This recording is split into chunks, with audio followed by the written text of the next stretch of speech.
Good afternoon, ladies and gentlemen. My name's Martin Ivens.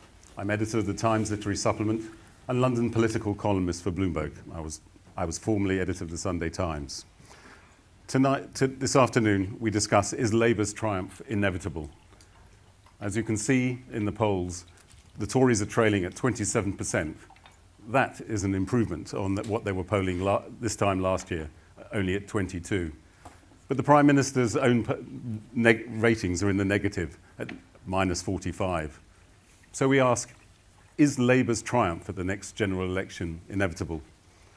With us today, we have a distinguished series of panelists, all of them independent thinkers. They're none of them party hacks. They've all forged their way through life by thinking for themselves. I'd like to introduce David Lammy, Shadow Secretary of State for Foreign Affairs, formerly Shadow Justice Secretary, a meritocrat who's made his way up through life by intellect. In his time, he was the youngest MP in the House of Commons from 2000 onwards for about 3 or 4 years. He is an author in his own right of a study of the London riots called After the Ashes, and an author of Tribes, a book about what binds us, the networks that keep us together. He will be at the forefront of any future Labour government. With me also is Joanne Cash. She was a Conservative candidate for Westminster North, a sparkling individualist. She's a media barrister. She's been an advisor to 4 prime ministers, and also an entrepreneur, having launched Parent Gym, which a philanthropic branch of Mind Gym, which helps parents learn skills in their family life. And also with us is Daniel Chandler. We're used to having, when a change of power comes along, an intellectual who sees the sea change. Daniel is working in the tradition of Will Hutton, Anthony Giddens, and others, and has written a fascinating study of the political philosopher John Rawls. In his own right, he's an economist and a philosopher. He has worked through the Resolution Foundation, the Institute of Fiscal Studies, and I recommend that you look at his book, Free and Equal. It's not necessarily a blueprint for a future Labour government, but it is, a way to, I suppose, examine it and judge it. So, we welcome Daniel. And finally, and not least, Emily Maitlis, who started out as a business reporter in Hong Kong, but you know her best as chief presenter on Newsnight, and as a documentary maker and a presenter of television news. Latterly, she has become the co-presenter of News Agents on LBC, which I'm very glad to announce I think it was yesterday, wasn't it, Emily? Won the award for the best daily news podcast in the country at the British Podcasting Awards.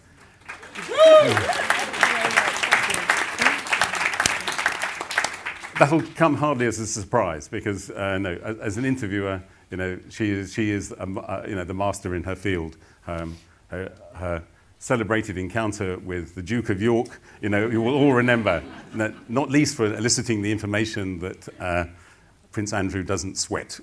No, he should have been. But we're very lucky to have her, on board and bring insights about what politicians are like under fire. I'd like to start, if I may, with you, David. I think there's a lot of questions we'd like to have answered about a putative Labour government. I mean, not least, it's said the weakest point is perhaps your leader. He's also got negative ratings of about -25. He supported Jeremy Corbyn, his friend, and now he's expelled him from the Labour Party effectively.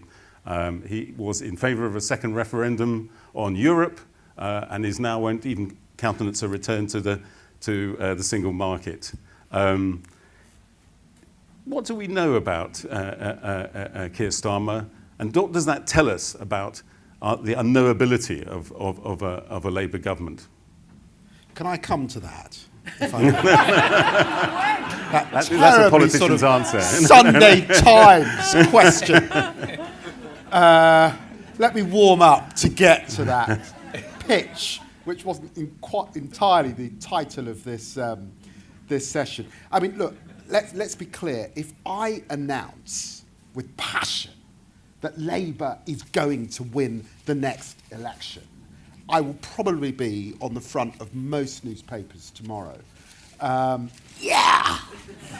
I'm afraid the truth is I am, affected by the first time I cast my vote in 1992, when I looked like a young Michael Jackson heading into the polling booth, convinced that Neil Kinnock would be becoming Prime Minister.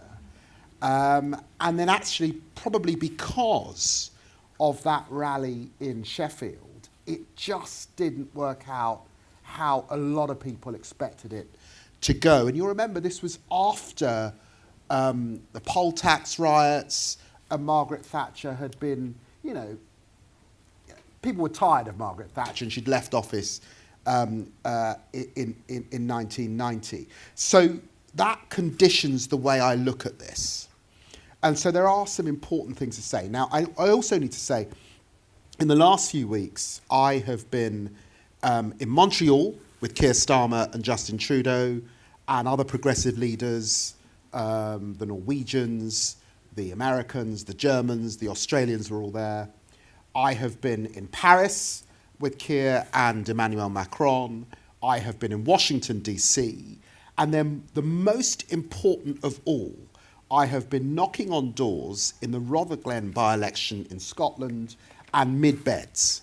So I've got a sense, I think, of the ingredients that are important for this panel. The first thing to understand is that the electorate is hugely volatile. Hugely volatile.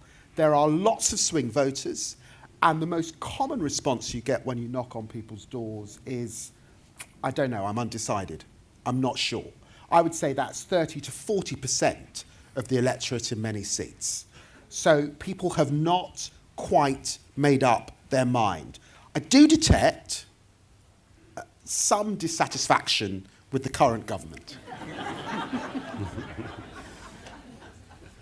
And actually that started to really set in after the Liz Truss, Kwasi Kwarteng experiment of 6 weeks. It really, and actually what you found when you were knocking on people's doors is that they were just bewildered. They did not recognise the country and a sense that we could swing about in this way. So there's a lot of volatility, a lot of swing voters. And what do we learn from, and this gets more to the Keir question, what do we learn from sister parties that have won, I think, is very important. The first thing is, and we learnt this, most people thought that the Labour Party in Australia would win the 2019 election. They ran a very good campaign. They were ahead in the polls for most of it, and then they lost. And they lost because of a degree of complacency, and they had a manifesto that was just too large, a bit like the last manifesto we had in 2019 that was like a sort of phone book of policies that most people thought, there's no way, even if we wanted Jeremy Corbyn, Labour could deliver this. So the electorate are pretty suspicious of over-promising. There's a cynicism in the electorate. That gets back to another ingredient, populism. And whether you see it in the Trump period in the United States, or indeed the Boris Johnson / Nigel Farage period in our own country that sort of seeped into the Conservative Party, that has made people cynical. It creates a lot of noise in a social media age. The whole debates that are about anti-woke in whatever way, whatever this week we've had Suella Braverman with immigration, with gay rights and all that. This isn't really where most of the electorate are. They aren't their concerns. And so against that backdrop, what we learn is that you need a smaller prescription. The electorate have got to be clear that a progressive party is able to deliver this prescription. And actually the commonality between Schulz, Albanese, Biden is a sense, respect becomes quite an important feature of the electorate. And I think in those regards, Keir Starmer is doing an incredible job. We were on our knees in 2019, the worst defeat since 1935. It was an absolute disaster. I cautioned Keir, because I was co-chair of his campaign, I cautioned him not to suggest that Labour could win the election in one cycle. I thought, give it a little bit more time. He didn't accept that advice. I'm still in his shadow cabinet, but he didn't accept that advice. And he decided that he was going to go for it. For a significant period, we then had the pandemic, of course. He wasn't really able to get out there, but I think he has been able to do it. So he needed to detoxify the party. He did that quite quickly and deal with the anti-Semitism and deal with the Corbynista period. He needed to then have an account, obviously, of what the Conservatives were doing wrong. They assisted us, I think, with that as well. And then, of course, you get on to vision. But the vision cannot be a sort of yellow book of promises. It has to be something the electorate think that we can deliver. And just a couple of other points. If you look at the electorate, the United States election, the issue that concerned the electorate, the pandemic, was not known 9 months before the actual election.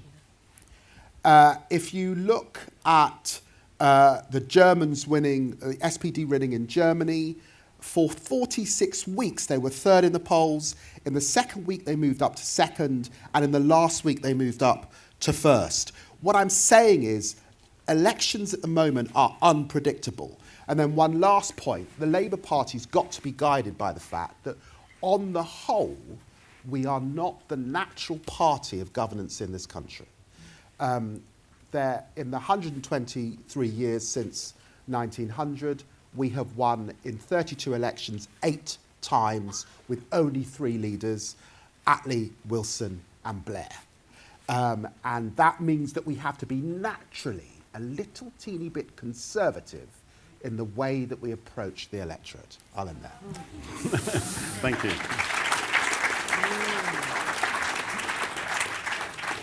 Emily, can I ask you, is that right? Can Labour be tripped up along the way? And isn't it your job to help that process? I find it really interesting that David said your advice wasn't heeded, because if I look at Keir Starmer now, I think he's 3 Labour leaders in one. And certainly when he took over from Corbyn in April 2020, was it right? We kind of imagined that the task that he had ahead of him was just not being Corbyn, right? Like the Ryan Gosling, I am Beach. Like Keir Starmer just had to be not Corbyn, right? That was all he had to do.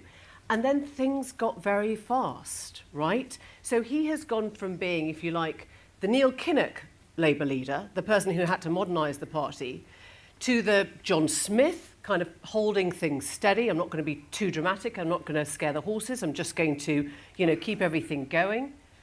And then suddenly everything sped up. Nobody thought that nobody thought that Boris Johnson would go so quickly. He just won in 2019. He had this massive 80-seat majority. I'm guessing that Labour thought he'd be there for at least 5 years, and Boris Johnson was still talking about another term after that. Suddenly things sped up, and it was extraordinary how quickly that all happened. We went from Johnson, we went to Liz Truss. There were 6 weeks of Liz Truss, and suddenly, I think this is when Labour were at their highest watermark. I was looking at a tracker poll. Labour on 52% on October the 19th. Last year, and Liz Truss resigned on the 20th, right? So Labour's fortunes were very much tied in at that point, certainly in terms of the polls, with catastrophic government, of which sort of Liz Truss was so emblematic. And so he suddenly had to go from being, if you like, the John Smith character, we'll get there, to being Tony Blair. And I think that has been a problem for Labour, because I think early on, they made these quite big, rash, possibly, promises about things that they then had to row back on, whether it was £28 billion on, you know, a sort of energy sort of infrastructure and policy like Biden's Inflation Reduction Act, whether it was the commitment to remove charitable status, which Rachel Reeves literally spelt out of private schools in a speech in November 2021. And I think, and I understand why that has happened, but I think each time you see Labour having to pull back, they are opening the door to not being serious. You know, you're not being serious about either your commitments to those who wanted to see the commitments on the left, or we're remembering those big spending announcements and we don't know if we can take you seriously now. And I think that's where clearly Keir and his shadow cabinet are having to manage things very delicately, because they've said one thing, most of them, if you look back, were in 2021, and 2023 feels very different because we could be 6 months away from an election. Thank you, Emily. Joanne, as an acute observer of Tories, what are we looking back on? 13 or 14 years of stagnant wages, low productivity, a cost of living crisis, and not least, rather fratricidal civil war. What would another Tory government stand for? More of the same? Why would the British people vote for it in the next election? Well, I think Emily makes a good point about how many leaders we have within one leader in Labour. And we have an issue that we've had so many different individuals leading us. And there isn't a right-thinking person in the Conservative side of the House who isn't mortified by the Liz Truss episode and the fact that 75,000 people inflicted that on the country. And, you know, that has to be processed by the responsible type of handling of the economy that we're currently seeing from Rishi Sunak and Jeremy Hunt. And whether people are, you know, David also talks about polling and how unpredictable these things are. We have to remember that people have a lot of common sense when they're thinking about what has happened during that 15 years, and particularly the last 4 years, with COVID, with Ukraine, and the impact those two large world events have had on the economy.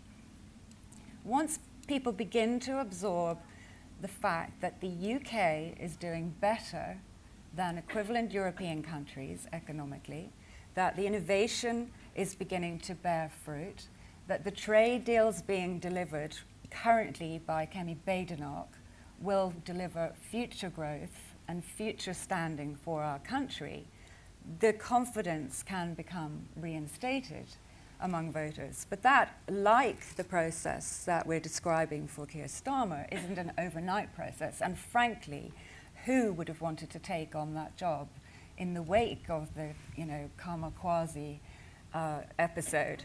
And to his credit, he took it on because of his commitment to the country and to the party, and he's doing a solid job and needs now to show us who he is. So to answer the question about what will happen still, I agree with David. I agree that it's unpredictable.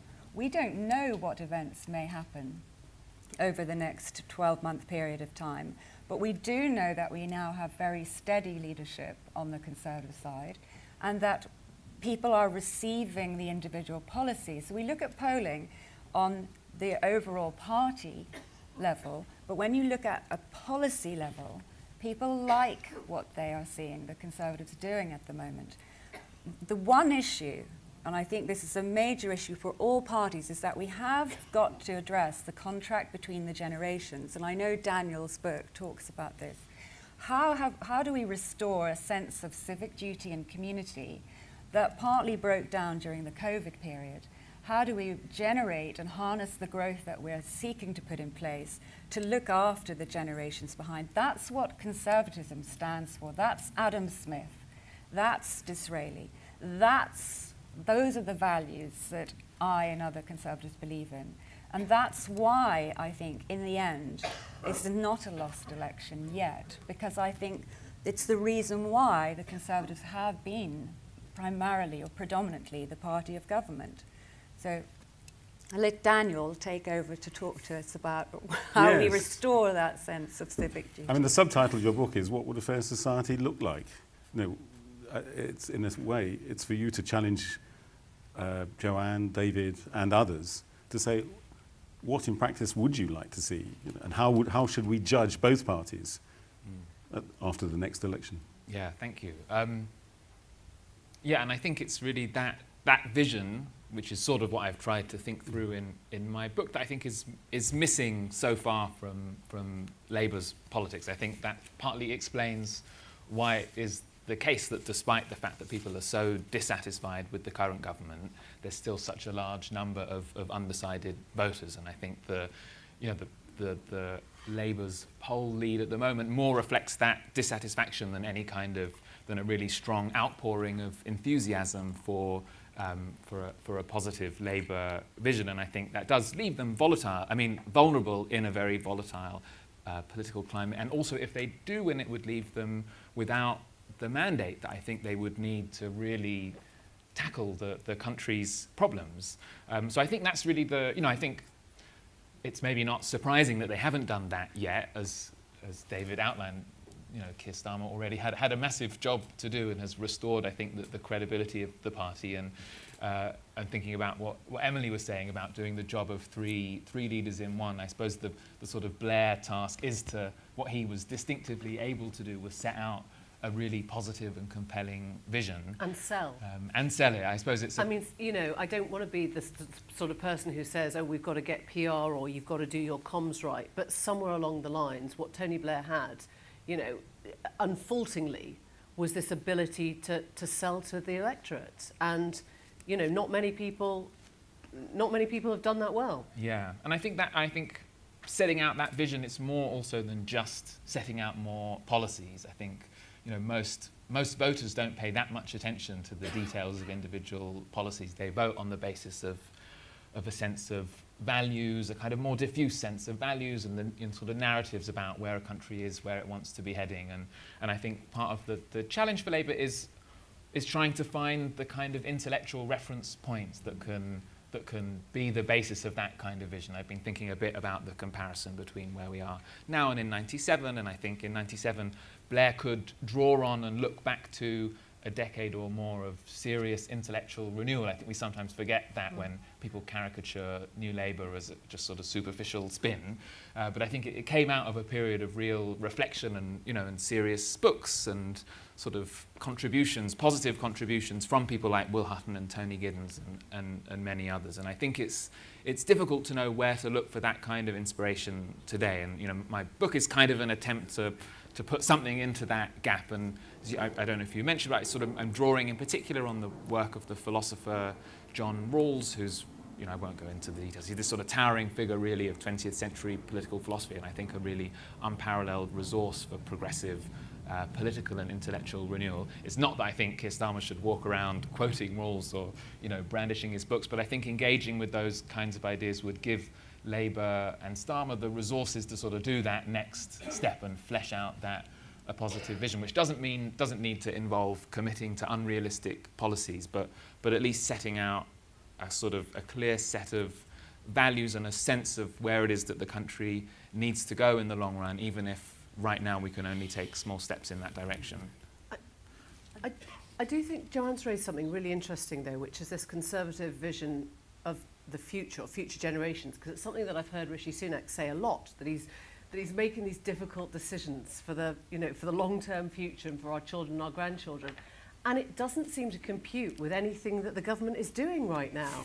Because I literally don't understand why rowing back from your green targets would make things better for our children or our grandchildren. I literally don't understand why talking to the motorist, at conference next year, this is not to you, Joanne, but I'm just really interested to try and tie those two thoughts together.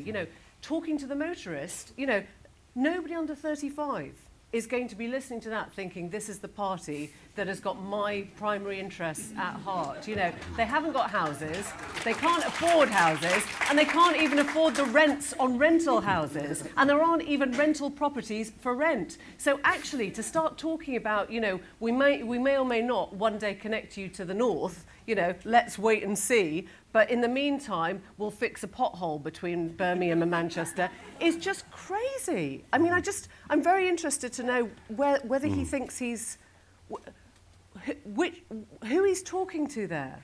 No, I Well, think that deserves so an I answer. think this is absolutely the nub of it. Okay, we have the perspective of those of us who are privileged enough to have the money to think about these things, and those who do not. And I do take the point about the under 35s not having cars, but there are many, many people who rely on their cars to get to work.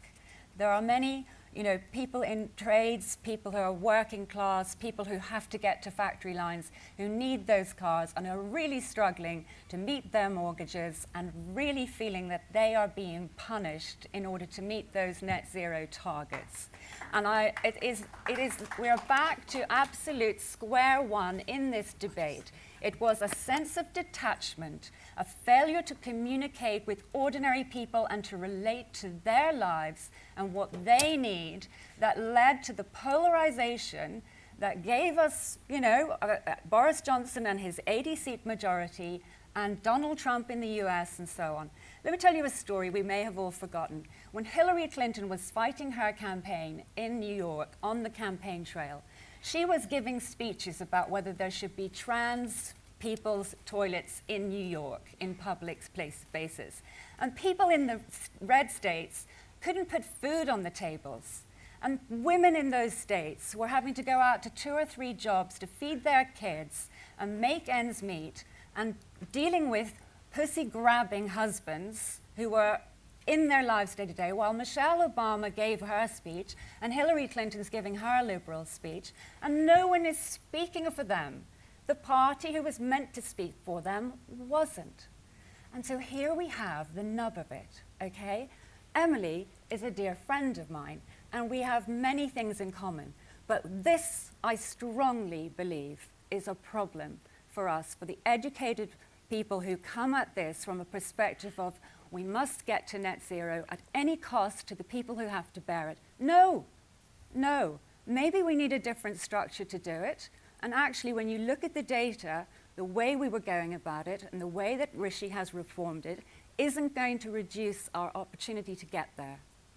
We've delayed the targets, but it won't actually reduce us getting there. So that's the data. Can I ask David? I mean, Jeremy Corbyn's policies were very popular at the last election. It's just that Jeremy Corbyn wasn't very popular. I mean, Joanne is outlining sort of a number of issues that, on the face of it, are very popular, but still yet unformed as a vision. I mean, do you think both parties lack vision? Look, I think that the media, the public, focus quite hard on Jeremy Corbyn and what he would mean for this country, and frankly were turned off something that they felt extreme to the hard left of the political spectrum. I'm not convinced that Jeremy was popular because we lost in 2017 and we lost in 2019. Well, I said that the policies, not the man. We lost. The whole point is winning an election. I think that less people focused on what was happening in the Conservative Party. And here I want to sort of stand up broadly for the centre ground. My politics is broadly on the centre left, but I'm able to have a cordial conversation with David Cameron, despite the referendum that we shouldn't have had, who's broadly in the centre right, and we did last night. What Boris did, alongside Farage and with people like Kemi Badenoch and Suella Braverman now at the centre of the Conservative Party, was he let something into the Conservative Party that I think has become very problematic. And I wrote about all of this, tribalism, basically, the new tribalism in our politics. And so you can, I think, probably what the electorate want is to move away from the politics of division and to have a bold project that is about uniting the country once more, recognising that we are poorer than we were a few years ago, so this is not going to happen overnight, but a prospectus that is about bringing us together after a horrendous period of bitter rancour and division. And I do think on this business about motoring and cars, I mean, look, we've got local authorities taking up parking charges, even to park outside your house. Why? Because they've had their budgets cut by 40%. You know, you go to a hospital and the parking charges have gone up. Again, because, you know, the NHS is on its knees. And I think people do understand. They see it in their own gardens. They see it on the news. They realise that the climate emergency is huge, is important, is significant in relation to their children and grandchildren, and they do want a response. Yes, how you ameliorate it and introduce these policies in a cost of living crisis is important, but I do worry about a politics that's entered the Conservative Party, where you would basically say to everyone in a room like this, you're an intellectual elite, and you're divorced from the electorate outside who feel very angry at you. It creates division, and I'm hoping at the next general election that the British people turn away from it and get back to a sort of one nation approach to how we pursue politics. It's interesting what David just said, because there's such a core appeal about that, isn't there? Like, let's get back to the centre, let's agree, let's find a civilised way to live. But, you know, we sit here in enormous privileged surroundings in a beautiful weekend, listening to ideas with an opportunity to talk about things. That's not everyone's life. And it's not about criticising us, including myself, for that. It's about saying to ourselves, how should we be thinking about other people's lives? So how should we meet a net zero target? That's what the policy changes have been about. Not requiring the poorest in society to fund them, but actually looking at other ways to fund them. And I think the problem for David, by saying, you know, playing that old Trump card about, you know, no pun not intended, but the Trump card about polarising, is that actually what he just did was polarize himself. He used it. And we've got a situation where Labour are now, they're rowing back on the 28 billion spending on climate energy policies. They're rowing back on North Sea oil. Scottish people don't know what's going to happen about energy. They're not talking properly about energy security, which is a massive global issue, and that we need to be looking after our country in terms of its energy security. They're not making any policy around nuclear as a compensation for that either. They've rowed back again, you know, on the EU. No one in this country, I don't think, wants to rip that bloody sticking plaster off again. And yet here we have a leader of the opposition saying, well, you know, I was for a second referendum and it's all fine and we're getting through it. But by the way, yes, I might slip you all back to where we started again. And no one's going to really be able to trust that. So yes, there are issues on our side, on the Conservative side, but there are massive issues when you start to think about all of that. And from the perspective of young people, I don't think there is really an easy way to have a conversation with the younger generation until we start to effect and implement really serious housing strategy. And I do think that that's something that needs to be addressed by both parties. And, you know, we have tried to reform housing law. It's got battered back in the House of Commons and the House of Lords. We've got to try again. We've got to find a way that reconciles the desire to protect Greenbelt with the need to provide more, you know, affordable housing for the younger generation. Because then, by having a stake in society and a chance to be part of community and develop those responsibilities, we have an opportunity to renew that contract between the generations, which is so very, very important. Daniel, can I get you in here at the moment?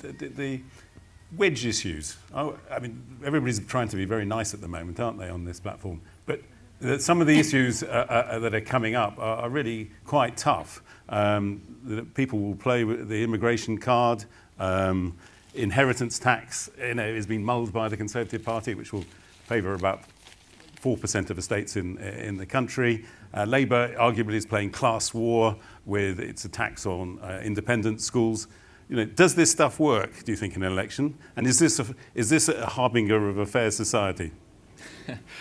Well, I don't think it's a harbinger of a fair society. I don't know. I mean, I think it does. It sometimes works, but I think it works in the populist way that David was just alluding to, which I think is very problematic. That this way of dividing political debate between sort of views that are somehow the authentic views of the people, and then everything else being the view of a kind of detached liberal elite. And I think that rhetorical strategy is often used in a very misleading way. You know, support for net zero policies is not the view of the elite. Those, you know, those broad goals have incredibly wide support, and most people really want to see action, you know, in those areas. So I think that's, I think it's both a dangerous overall way of thinking about politics and often seriously misleading.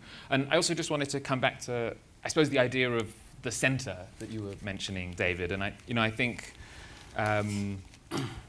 it's important to have a politics, I guess, that has a broad appeal, and that isn't, for example, only trying to appeal to, you know, a kind of socialist left group without, you know, that tries to reach out to people in the sort of more broadly liberal centre too. But I think centrism can't just be about triangulating and kind of following opinion polls and just moving to the middle.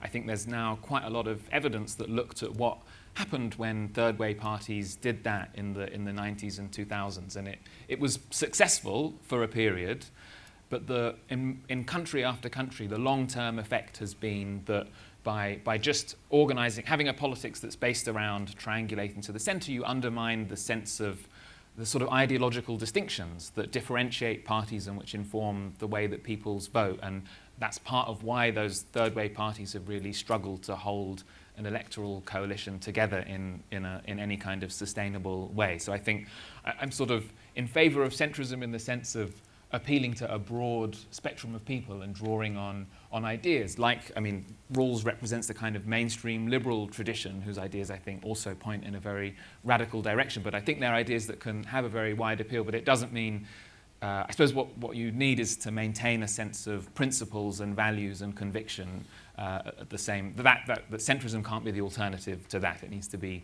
combined with it instead. David, can I ask you a question? 2 out of the last 3 Labour governments have been split over industrial policy. The third one wasn't split because it didn't have much of an industrial policy. But George Brown fought Harold Wilson in the Treasury. Tony Benn fought Prime Minister James Callaghan, and his predecessor, Harold Wilson. Gordon Brown and Tony Blair, although not always getting on like best of friends, managed very well in power without an industrial policy. You have an extraordinarily ambitious one that is grander in scope than actually anything that's proposed in the United States as a proportion of the economy. It reach by the end of a putative Labour term, more than 1% of GDP will be spent on projects. Do you think Labour can hold to that? I mean, already there seems to be differences between Ed Miliband and Shadow Chancellor Rachel Reeves. It's been put back. Do you think you can convincingly argue that the state is better than private enterprise at directing investment? I think it's a really good question. I think we've got to. I don't think the laissez-faire neoliberal approach that we've had for decades is sufficient for the problems and the challenges around work that we face in this country. It's particularly not sufficient outside of a major bloc like the European Union. So we do need an industrial policy. It's why it is absolutely central that we are ahead in that race in terms of transition, that we are ahead on renewables, that yes, we're ahead on nuclear, that we are there in terms of biotech and AI. Coming back from Washington last week, a lot of folk in Washington were basically saying the European Union is the best bloc at regulating societies, but what are they actually producing and innovating? And it's a sort of, and this is going to be a huge challenge for them in the 21st century, when the major area of global economic growth will actually be the Indo-Pacific, alongside China. So what are we making? Where are the jobs? And we haven't even yet begun to talk about artificial intelligence. I was with Sam Altman and Demis Hassabis, who runs DeepMind. These are the two leading minds in artificial intelligence. There's a group of politicians, and they started the conversation by saying that the invention of artificial intelligence for human beings, we think, will be greater than the invention of fire. They immediately got the attention of all the politicians in the room. And anyone who's seen Oppenheimer recognises that that will need a degree of serious regulation. So, of course, we've got to have an industry. We can't just sit back. And I have to say, I don't think it's satisfactory to say outside of the European Union, where we've got a former Prime Minister to describe Macron as a foe or an enemy, which is ridiculous, that a sort of trade deal with the Indo-Pacific, which represents 0.08% of our GDP, is going to be sufficient. We were promised a trade deal with the United States. There is no trade deal with the United States. We were promised a trade deal with India. There is no trade deal with India. And the trade deal that Boris struck with the European Union is paper thin, and you can see the effects on our economy at this point in time. So yes, we're going to have to be closer to our allies, despite being outside the European Union, but we're absolutely going to have to get back to industrial policy, or many, many folk beyond this room will not have the jobs that are required for the future economy. Thank you. Well, there's a challenge, Joanne. Rachel Reeves has recently said that the path to prosperity and growth doesn't lie through increased taxation. The Conservative Party in government has presided over the fastest increase in taxation since the war. How would you respond? Well, I think, if you're looking after the country's economy, you have to take good care of it and make responsible decisions. We have freed the largest proportion of low-income families and individuals from tax ever. So, the threshold before you pay tax now is the highest it has ever been. And that has been done during a Conservative government. We are at a very high rate of taxation as a country. But interestingly, polls don't suggest that people mind that, provided it is spent on the public services that they want. So there has been a sea change of opinion among the public in this country. The challenge we have is that in the wake of COVID, in the wake of global crisis, economic crisis inflicted by Putin's invasion of Ukraine, that all of the entire global economy has taken massive hit, and we, like every other country, need to rebuild. So how do we do that? We digitize, we create virtual hospitals in the NHS, which we are doing. We will soon be able to monitor people at home. So we take heart rates, we eliminate the need for visits. That work is going on. Deploying AI, that is all happening. We have one of the finest AI departments in the world at Edinburgh University. We have the finest life sciences at many of Oxbridge and the London universities. We've got CEO here of Glaxo who can speak to that better than I can, but we have phenomenal research in science and tech in this country already, which we are harnessing. And these are the small things that we don't hear about, just like we don't hear about the hundreds of levelling up projects that are coming to fruition across the country at the moment, which, if we come back to the subject matter of this panel, this election is very much not yet decided. There is a lot still to happen. I think it's fair to say we would seek to reduce people's tax burden, but we will do it in a responsible way when we can afford to do it. Thank you. Daniel, you, in your book, I think you praise Scandinavian welfare societies that the state commands a far greater proportion of national wealth than here, or even continental Europe or America.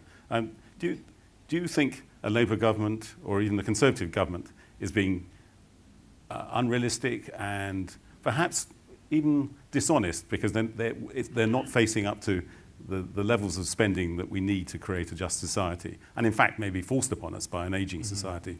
Yeah.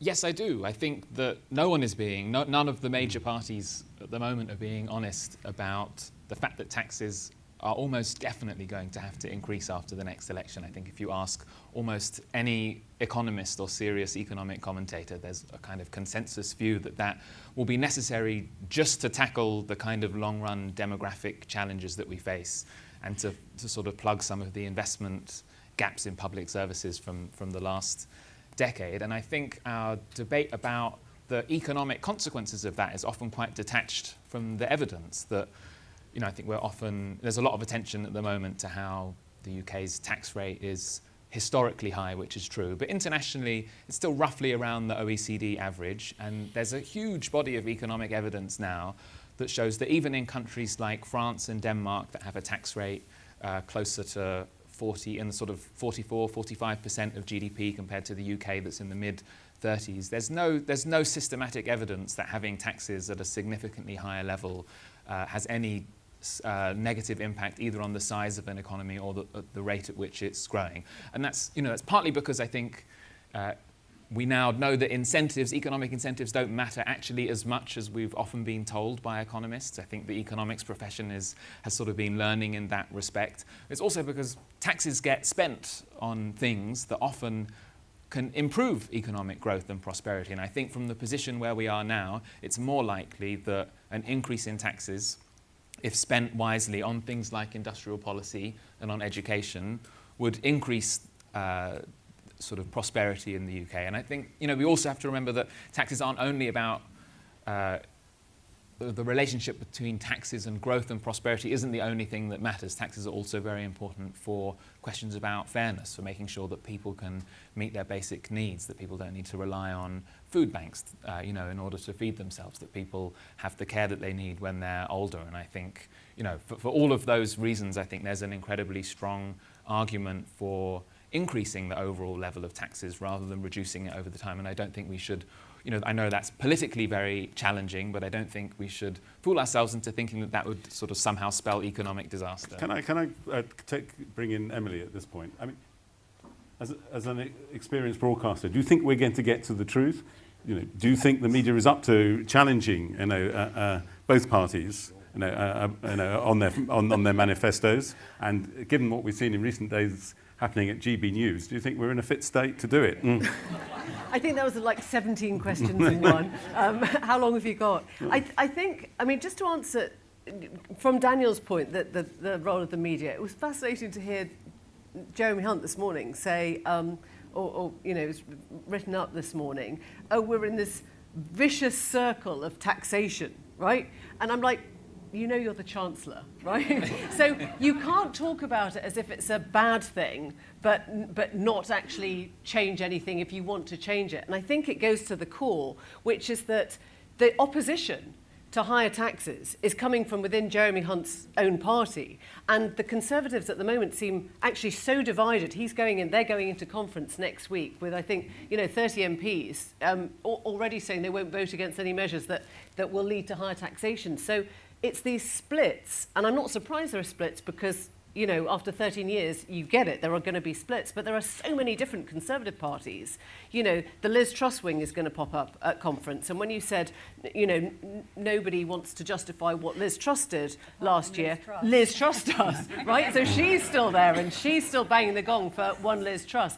And so he's got to cope with her wing, and he's got to cope with the new Conservatives, and he's got to cope with the anti-net zero Conservatives, and there's kind of lots of factions at the moment. So you're never actually going to get to a place where you're hearing the Chancellor say what he wants to do, because half the time he's still trying to talk to his own party, right? Their party. When it comes to the media, look, we do our best, right? I'm really happy that we are not in the populist age now that I sort of spoke about in Edinburgh last year, that we witnessed under Johnson and Truss, that we've witnessed, that I've kind of lived through in the Trump years as well, reporting on America.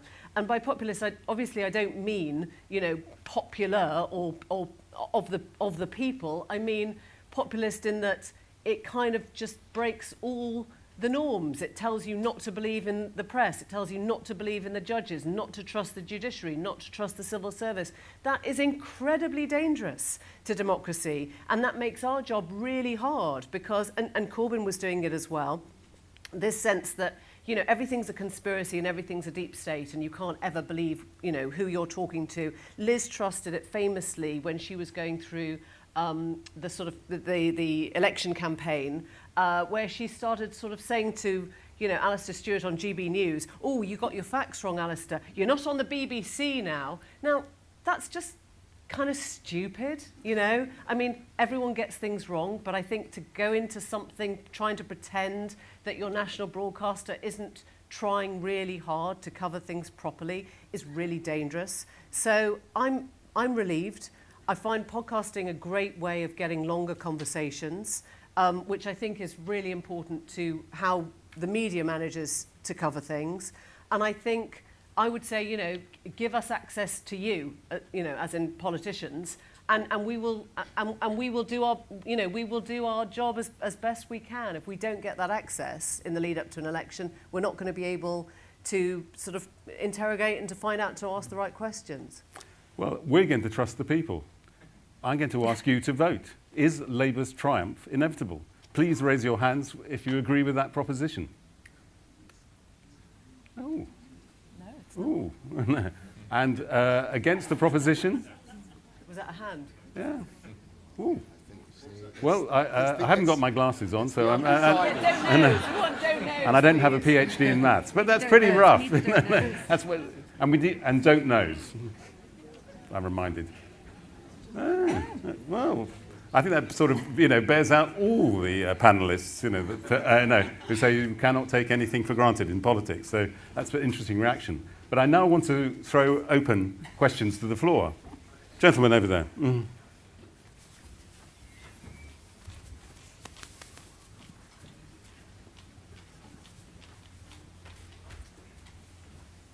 Thank you. Jack Blackburn from The Times, chiefly for David, though, for the whole panel. I have good news and bad news. The good news is that a poll out this morning by the More in Common think tank has net trust in the Conservative Party at -50. The bad news is that Labour is at about -35. You are probably, as a party, in a unique status at the moment, being better than the devil we know. But how can you possibly close that gap, particularly if there are promises which are made and that then you turned on and gone back on? So look, I think that goes back to what I was saying before, that the general view, if you look at progressive parties that have won around the world, is that the corrosive nature of populist politics in the end runs into the ground and doesn't deliver. It's important to remember Trump got one term. We've now had 3 UK prime ministers. Combined, they've served less time than John Major, in fact. And it also undermines the way people feel about politics. So in a sense, that the polling does reflect that, and the poll you just referred to, you know, it confirms that. That is why it's important that we do not overpromise, that we're clear on the how as well as the what we would do. Clearly, we're having this conversation before the party conference season. It's likely to be the last party conference season before the next general election. It's certainly going to be hugely important for us, and I suspect for Keir Starmer, to spell out the vision that we've heard, and I think we will see that in the coming weeks.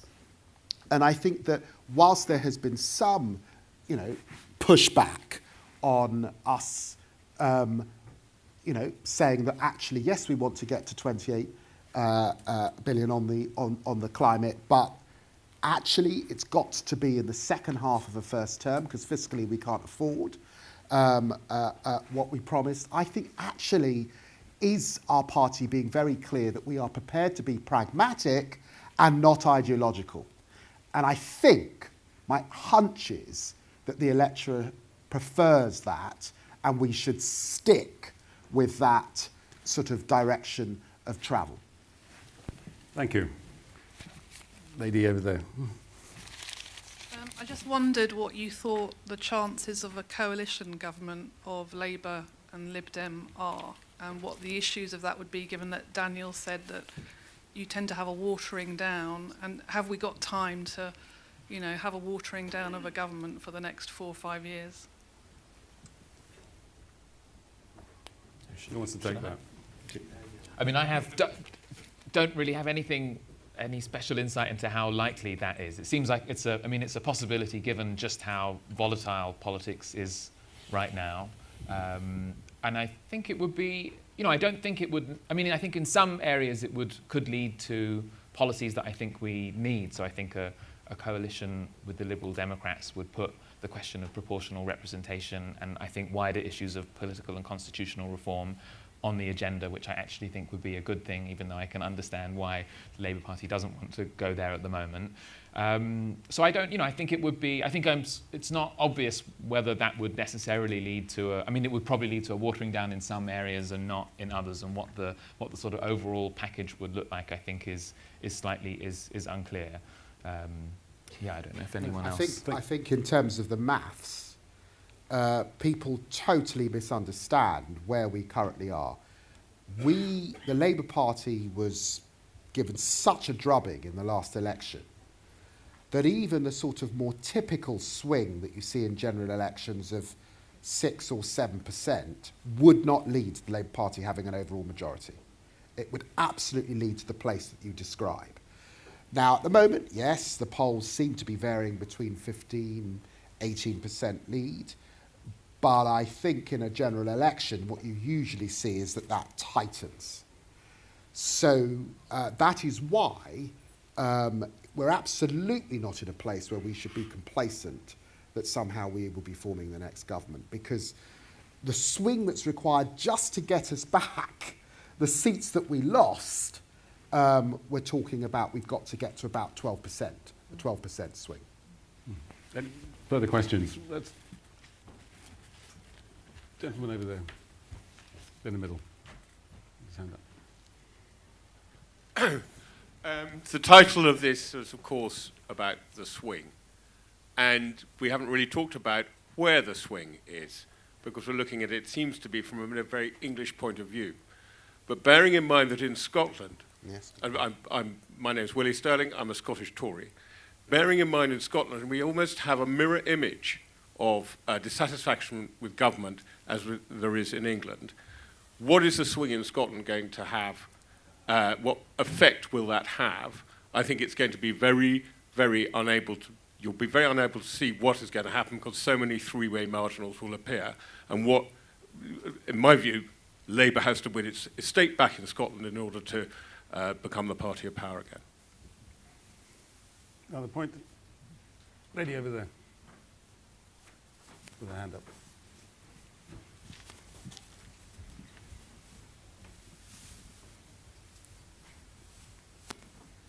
Would the panel put their money on a May or a November election, and which would deliver an inevitable Labour victory? Anyone would like to take that? I'm going to put all my money on May, and by that I mean I really, really hope it's May, because we have the small matter of a US presidential election in November, and I just don't want to run between one and the other. I think that could be quite exhausting. I think it would take a very brave Prime Minister to go to the polls in May, because I think the human response would be to drag it out to the very last minute and see if something extraordinary happened that turns everything around. If you think you're going to the gallows, you don't run, right?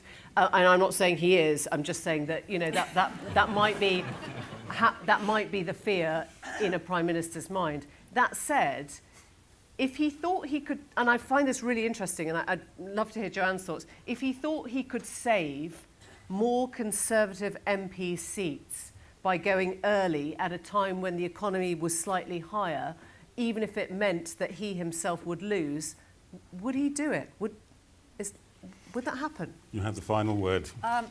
Traditionally, the Conservatives get better turnout in bad and cold weather. We have hardier and more loyal voters. I'm very proud of their stamina and their willingness to get out there.